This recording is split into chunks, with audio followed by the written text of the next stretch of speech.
One of the many reasons why I love the military and love the veteran community is because their experiences are unique.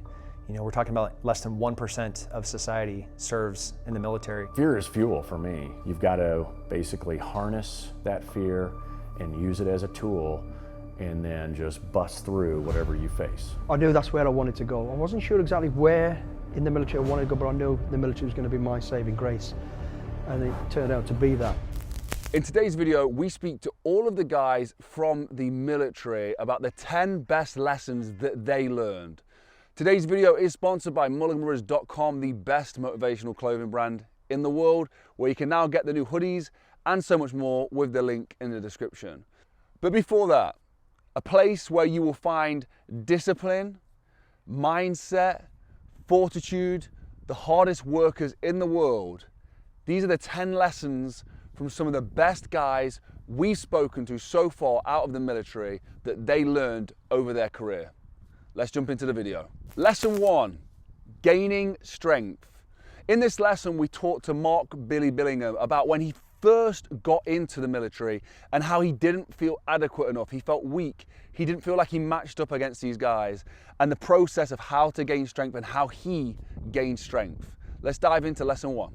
I remember standing on the square with 70 other recruits, and I was one of the youngest and definitely the skinniest, or one of the skinniest. There's two of us that are quite skinny, and I remember looking down the line and it was blokes with big chests, hairy chests, tattoos, moustache, you know, and I was like, wow. And I was a skinny little kid thinking, I'm out my depth. There's no way I'm going to be able to compete with these people. And that was in my mindset, and I was already starting to, you know, mentally lose it and thinking, I ain't going to do it. Then I just thought, I'm here. I'm not going back to that lifestyle. I've got to make this work. And as the weeks went by, the numbers got fewer, and I was still there. And every day I looked down the line and more people went, these big guys were going, it gave me strength and it gave me belief. I thought, I can do this. I'm going to do this. And I started to not get cocky, I got confident and believed in myself. And every day was difficult, every day was different and hard, but I just thought, I can do this. And it went on and went on and went on, and the numbers got fewer and fewer and fewer, and I was still there. And it was hard, you know, and every day I felt like throwing my hand in, but the thing that stopped me doing it was going back to the lifestyle and the way I was. I couldn't do it. Lesson 2, what is your why? Aldo Kane talks about purpose and the need to have such a big ambition and goal when getting into the military. The military is such a tough place to be. The training is so difficult that if you do not have a purpose, if you do not have a why, you will probably quit. This lesson here is one of my favorite lessons. It is the lesson that you can apply to your everyday life, to business, entrepreneurship, to sports. You need to have a purpose. But better than me to speak about it is Aldo Kane. Let's jump into it. You know, the Royal Marines training is hard physically. You get smashed every day, you know, relentlessly for the entire time that you're there. But as a young man, you're fairly robust, you're fairly resilient to that sort of training. If your mindset is good. You know, of 50 people that start, let's say 10 finish, not all of those 40 that don't make it have physical injuries. You know, the majority of those probably just don't have the minerals to finish the course. And that's because, you know, there's a big lesson there in anything that you do. If the why isn't big enough, then you'll never have the drive, the determination to get out of bed early and finish that thing. And so let's say I just say, I'm going to join the Marines, there's nothing else going on, like my apprenticeship's finished, and you get down there and you're in week 10 and you're getting smashed and you're, you know, cold, wet, hungry, tired. Then it's very easy to just stick your hand up and say, I'm sacking it off. Whereas if that's all you've wanted to do, and that is your end state, is to get there, then, like for me, in those hard times, I was in my absolute element. I was living my dream. It's hard to explain it, but I had this like fire inside my stomach that I was doing the thing that I wanted to do, and it was such an amazing feeling, and I feel lucky that I found that early on, because it shaped the rest of my life. Lesson 3, dealing with fear. This man right here is the best person to speak about dealing with fear. Wesley Grant went through some of the toughest situations that you could throw at a man and came out the other side. He talks about what happens when fear arises, why it's so detrimental to us, and how he managed to manage his fear. Let's jump into it. If you say you go to war and you're not scared, you are pretty much lying. Everyone is naturally programmed to fear the loss of their own life, the loss of experiencing a traumatic experience like being shot, being blown up, being set on fire, for example. And again, it's dealing with fear is down to the individual. I tackle them straight on and almost use it to my advantage. At first, suppressing it, hiding it. That's pretty much the go-to answer for everyone. You don't want to be seen as the weak character, as the person that's suffering from PTSD or is fearful of anything, afraid of heights or whatever it may be. After I'd been caught in the fire, I was pretty fearful of fire. In fact, to the degree that I couldn't even stand near a barbecue. Dealing with it was the next stage.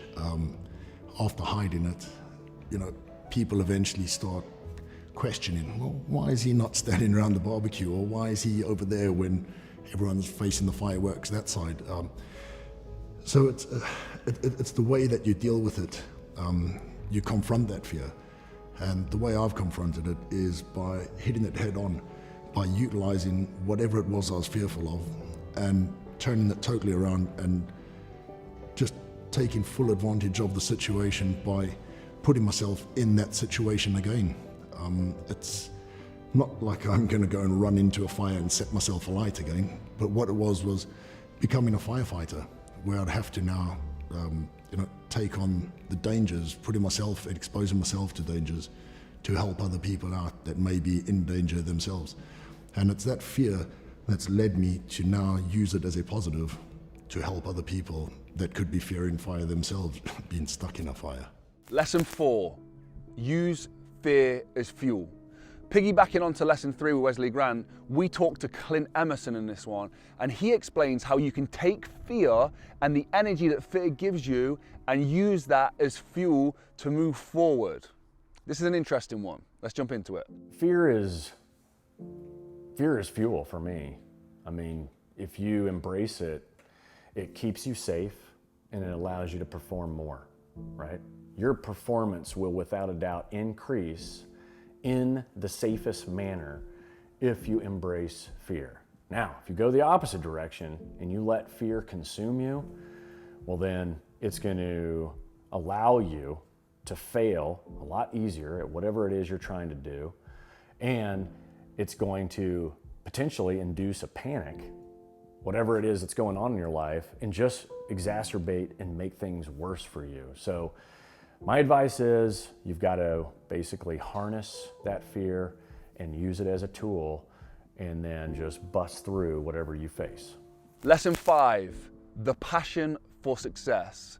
Something that Tim Kennedy is going to teach us now is how deep-rooted in servicemen the passion for success is, and that mission to work together as a team towards a goal, and how in the military you have guys who have your back and you can use that to be successful.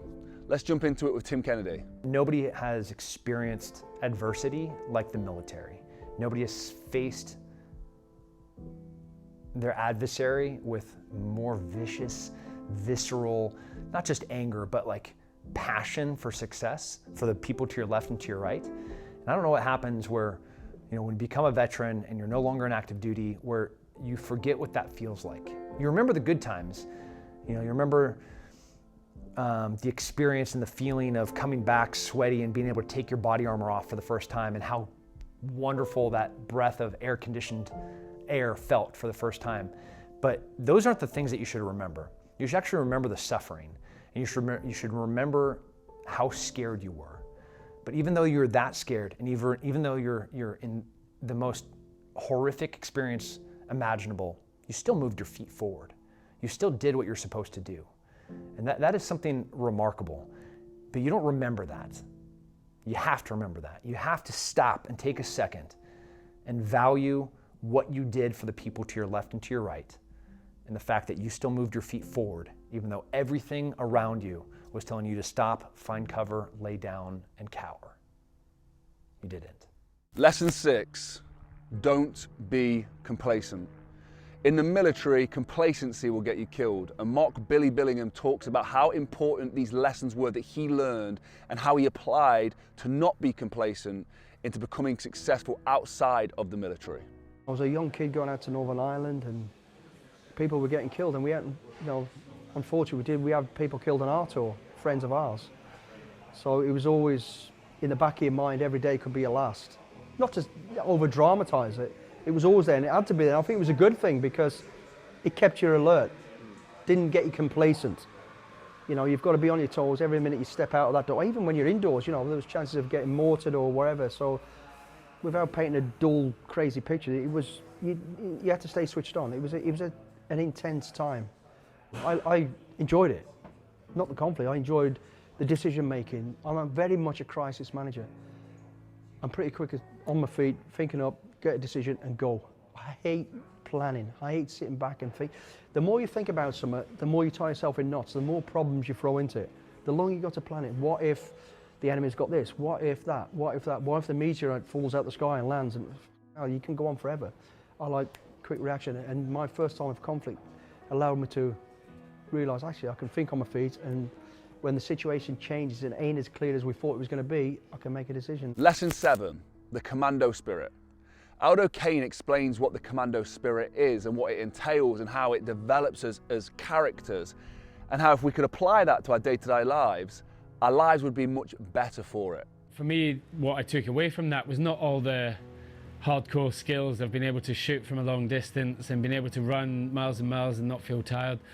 What I took away from it was the soft skills, and they call it the Commando spirit, and that's courage, determination, unselfishness, and cheerfulness in the face of adversity.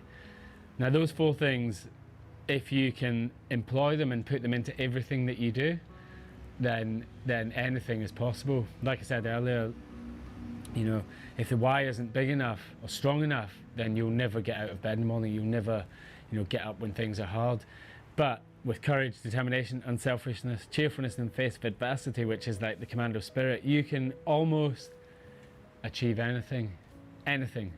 They should have a lesson in school that's like, once a year, 1 hour, and then they just go through that. Look at what you've got, look at what you're good at, and how can you turn that into service to then help other people. Lesson 8, the recipe for success. As Tim Kennedy puts it, the recipe for success is the military. It is going through these hard times, these tough situations, these situations where you've had to be disciplined, you've had to put into hard work, you've had to go through the training process, you've had to work as a team.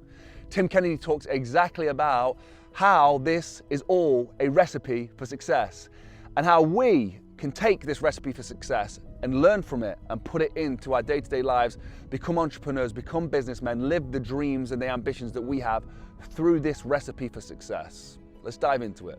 All the military and veterans out there, you're a badass motherfuckers. Like, you have skills that the best, wisest, most experienced business person on the planet wishes that they had. You have discipline, you understand how to regiment your life. The little things, when Mattis said, what's the most important thing that you can do when you wake up? He's like, you can make your bed. You learn that in the military. You learn how to do small, incremental decisions, and those cumulative incremental decisions added up matter. And it starts this wave of effectiveness and productivity that nobody can compete with, because we know how to work. We know how to get up early. We know how to stay up late. We know that time doesn't matter, that getting the job done and getting mission complete and mission success is all that matters, especially for entrepreneurs. Like, the military and veteran community, you were given this gift of knowing how to do superhuman things. You just have to go and do them. The recipe for success was given to you. You just have to believe it, and then you have to do it. Lesson 9, gaining confidence. Ollie Ollerton talks about his moment where he gained confidence. It was for his teammates, and how that had such an impact on him in his career and moving forward in the military. A lot of people lack self-confidence. A lot of people lack confidence in general. gaining it from others is one of the most important things we can do. Gaining it from others, as Inky Johnson would call it, is renting somebody else's belief. As you do that, you will then gain self-belief. Better than me talking about it, let's hear Ollie Ollison talk about it. I think I had 6 months left to do, even less than that. And I ended up bumping into my former officer from who I served with in Iraq. And he was at my brother's pass out. My brother passed out as a helicopter pilot. He was a brainy one. And I saw him there and he said, "What are you up to?" I said, "Well, I'm leaving." And he said, "No, you're kidding me." And I said, "Yeah." I said, "It's not for me." And he says, "Mate," he said, "You've got something. I don't know what it is, but you've got something. I believe you've got what it takes for the Special Forces. If you leave now, you'll regret that for the rest of your life." And those words from someone that I respected changed me straight away, you know, it inspired me. Someone gave me a bit of confidence when I was lacking it, and that was phenomenal. And that gave me just that little inch of confidence to change my whole mindset and think, and just the thought of, you will regret that for the rest of your life. They're powerful words, really powerful words. And if it wasn't for him saying that, I wouldn't be sat here today, and I'd be leading a very different life, whatever that would be. Lesson 10, excuses don't make results. Billy Billingham talks about how we live in a generation where excuses seem to be the norm. We seek excuses to explain why we didn't succeed. We blame others for our shortcomings, where in reality we need to look in ourselves as to why we failed, and we need to focus more on the results. Let's jump into this with Billy Billingham. Listen, you get a million excuses. I don't want a million excuses, I want one result. Keep your fucking excuses to yourself and just produce the results, because excuses don't make results. And I see it all the time. I always see it with the big guys who are struggling. All of a sudden, "Oh, my trousers are too tight. My boots are not Nike." You're like, shut the fuck up. Stop blaming. Stop blaming. That's the problem with excuses. People, and they don't blame themselves. They don't go, "This is too hard for me," which is the truth. They blame their kit, somebody else, you because you're shouting at them. Nonsense. Stop the excuses, okay? Results are what matter. And that result is not the fact that you've now broke a world record. The fact is you've gone a little bit, you've stepped over the start line. There's the result. That's a result. And that's all I'm talking about. And we can all do that. Thank you so much for watching these 10 amazing lessons for some of our favorite guys that we've interviewed so far. We'll link all their stuff down below. We cannot thank them enough for these lessons. Which lesson was your favorite? Let us know. Also, please, as always, go show some support at Mulliganbrothers.com, where you can now get the new hoodies and the t-shirts and so much more, because that is what has made all of this possible. We would not be able to fly around the world and interview these guys without your support, and we cannot thank you enough. The support this month, last month, has been nuts. It's been insane. The response from some of the documentaries, the Ethan Suplee documentary, has been crazy. It's going viral right now, and we cannot thank you enough. Guys, thank you for watching. Have a blessed and productive day. Go follow me on Instagram. Guys, thanks for watching. Have a blessed and productive day. I'll see you in the next one. Peace.